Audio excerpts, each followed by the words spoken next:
चाय से शुरू हुई थी सरकार और गाय पे अटक गई और विकास की मौसी 10 साल में रास्ते में भटक गई। ये बोलते हैं कि गाय हमारी माता है पर माँ की रक्षा करना इन्हें नहीं आता है। अरे अभी तो शुरुआत है, ये तो ट्रेलर है, पिक्चर बाकी है।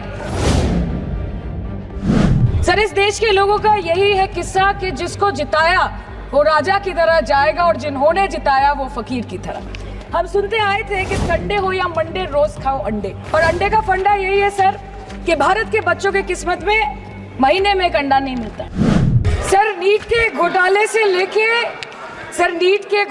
लेके जीएसटी के बोझ तक, एयरपोर्ट की छत टूट जाने से लेके रेल पटरी से छूट जाने तक, तृणमूल कांग्रेस के सदस्य, हर सांसद देश के हर गंभीर मुद्दे पर चर्चा करेंगे। बस यही आपको बोलना था। इसका जवाब अगर आप देश के किसान से पूछेंगे तो वो आपको यही बात बोलेंगे कि चाय से शुरू हुई थी सरकार और गाय पे अटक गई और विकास की मौसी 10 साल में रास्ते में भटक गई।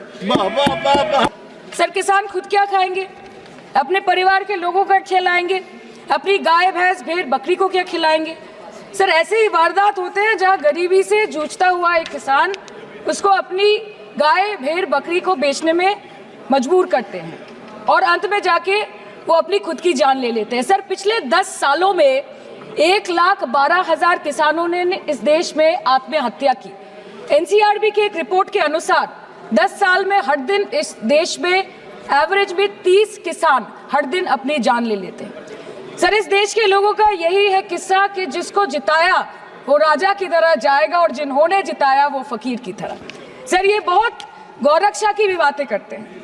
देश के लोगों को ये पता होना चाहिए that there is a fodder crisis in India, and the union minister has himself stated in a written reply in Rajya Sabha that yes, the country is deficit in fodder.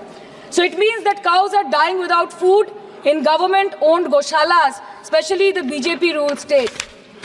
तो सर, पहले खाना ही नहीं मिला, fodder crisis, फिर मिल भी जाए तो इतना महंगा कि किसान खरीद ही नहीं पा रहा है, fodder inflation, और सर खाना मिल भी जाए तो पशुओं की बीमारी। उससे मुकाबला करने के लिए इस सरकार ने क्या किया? ये बोलते हैं कि गाय हमारी माता है पर माँ की रक्षा करना इन्हें नहीं आता है। आम आदमी के दूध, छाछ, लस्सी, दही, पनीर पर 5% की जीएसटी, क्रीम, कंडेंस्ड मिल्क, मक्खन, घी पर 12% की जीएसटी और अमीरों के हीरो पर सिर्फ 1.5% की जीएसटी। सरकार उनको रिलीफ नहीं देती है जो विदेश में जाके मिल्क शेक और लाते की चुस्कियां लगाते हैं। ये सरकार उनको रिलीफ नहीं देती जो आम आदमी 2 पैकेट दूध खरीदने से पहले 10 बार सोचता है। सर, बचपन से हम सुनते आए थे कि संडे हो या मंडे रोज खाओ अंडे। India rank 2nd in egg production in the world, और अंडे का फंडा यही है सर कि भारत के बच्चों के किस्मत में महीने में एक अंडा नहीं मिलता।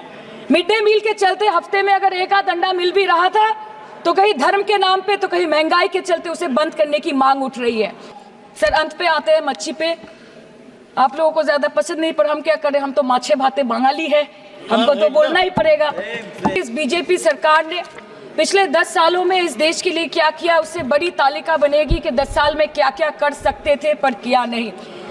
2014 में जो किसान मोदी है तो मुमकिन है सोच के और अच्छे दिन के ख्वाब देख के बीजेपी को वोट दे रहा था, आज 10 साल बाद वो बोलता है कि मोदी है तो नामुमकिन है। शायद अभी वो किसान है भी नहीं।